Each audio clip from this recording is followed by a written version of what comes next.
tell you a quick story. I work with movies and documentaries and TV shows. I work in post-production mainly. I do production as well, but I try to avoid it as much as I can. But if the project is cool, I would do it. And while I'm working in post-production, and basically since the beginning of the COVID pandemic, a lot of people started looking for alternatives to work remotely, right? And one of the things that that was really difficult was finding good solutions for storage that's going to move data, a lot of data, big files, quickly between people and allow them to work remotely. At that time, we didn't have very good solutions in terms of project management as well. And when I say project management, is dealing with Avid projects, Premiere projects, DaVinci projects, Final Cut projects. I'm particularly a fan of Final Cut Pro. I use Final Cut Pro for my edits, and I prefer to work on it. But I work on all of them. And at the moment, the documentary that I've been on for like 4 years, it's being edited on Avid Media Composer, on the latest version of Avid Media Composer. And of course, came LucidLink and Google Drive at that time changed their policies on shared folders, which kind of like absolutely destroyed people's workflows, because someone would get a very big Google Drive team folder, for example, that they can store a lot of data. They would put there, people would connect and get stuff from there. It doesn't really work like that anymore. So they kind of destroyed workflows, collaborative workflows for media people. Of course, Google Drive was never meant for that. And then came LucidLink. LucidLink was meant for that. And it works really well if you have a file space of 1 terabyte, 2 terabytes. But as soon as your file space is really, really, really, really big, you start coming into a few hiccups, such as, for example, let's say that you have 10 terabytes of data on LucidLink that you're editing. So ideally, you're not streaming that data every time that you hit it. You're reading from a cache. Yes, you can pin files to the local cache. But if you need to pin 10 terabytes of data, and that needs to be on an SSD, because it will have better performance even for LucidLink, what do? I mean, at that point, you're going to need an SSD RAID that's going to run you very expensive. Sure, you bought it, you spent the money on that, and now you have it. And you connect to your file space, and you pin all your Avid media files, all your original camera files, and you're editing there. But then comes one day that your internet just goes offline. Well, it will run for a while, but you might have problems, because those files, LucidLink doesn't really have like a offline version of it, right? And I'm even talking specifically about version 2, because version 3 is a completely different beast. And version 2, you needed to lower your system settings, security, you need to do the weird boot on the Mac to install system extensions. Is like crazy. Okay, back at pinning things.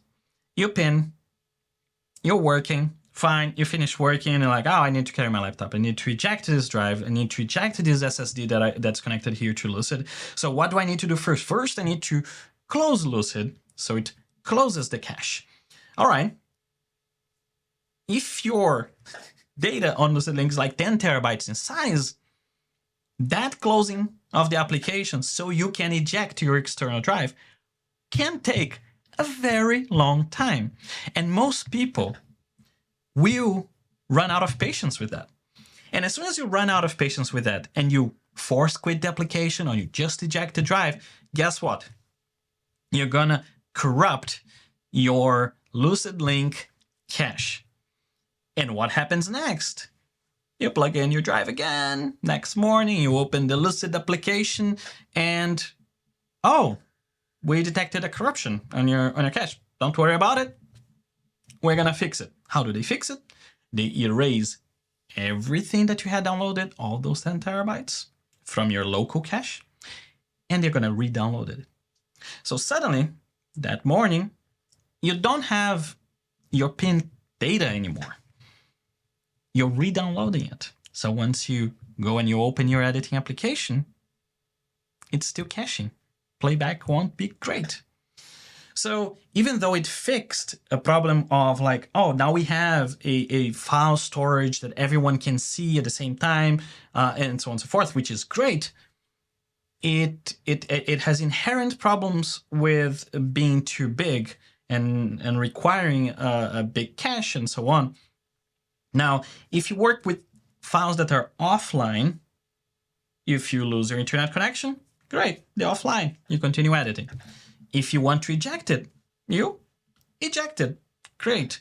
And at that time, I started noticing that, and here it is, I was using QNAP and Synology servers.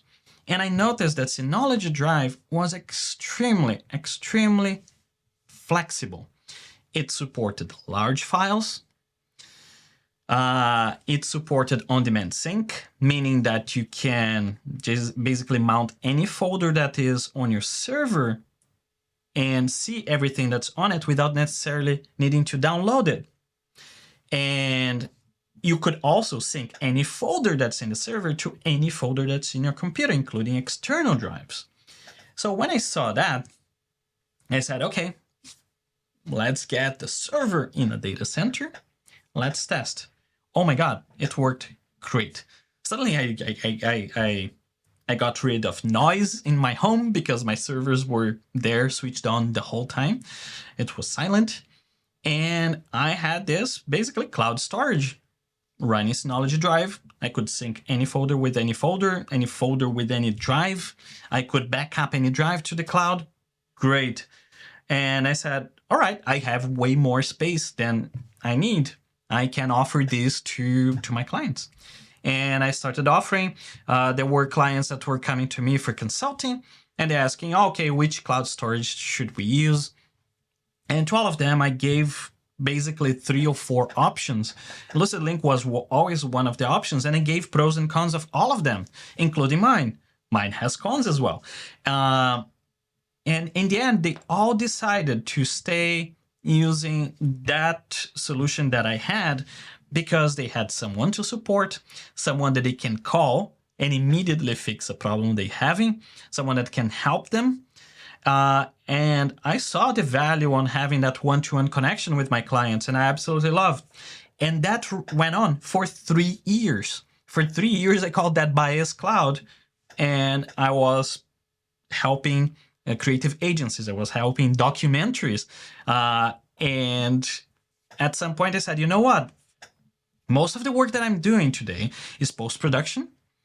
And a lot of this post-production work that I'm doing, I end up offering this cloud storage. So why not disconnect that cloud storage from my creative services? So I have a company called Creative Beast. That is how I sell my services of post-production. Separate that in its own company. So that's how Nuvon started. Nuvon is a company that already has 3 years of experience, but the name is brand new. It's basically rebranding. And here we are. Now we have even more clients, even more creative projects. Like there are feature films being edited and being synced and being helped by Nuvon. And if you fast forward from the pandemic to now, what I said about managing projects that was difficult around that time, nowadays is way easier. And for example, there is an application that I absolutely love from Hedge that's called PostLab. And PostLab allows me to have versioning control over my projects, over Final Cut projects, over Logic projects, over, I think, DaVinci, Avid, and Premiere, and, so, and all of that runs on Nuvon. They were great, and they did the work, and they fully support Synology Drive and Nuvon on that. So if you, for example, get Nuvon, space and you want to use PostLab, hey, guess what?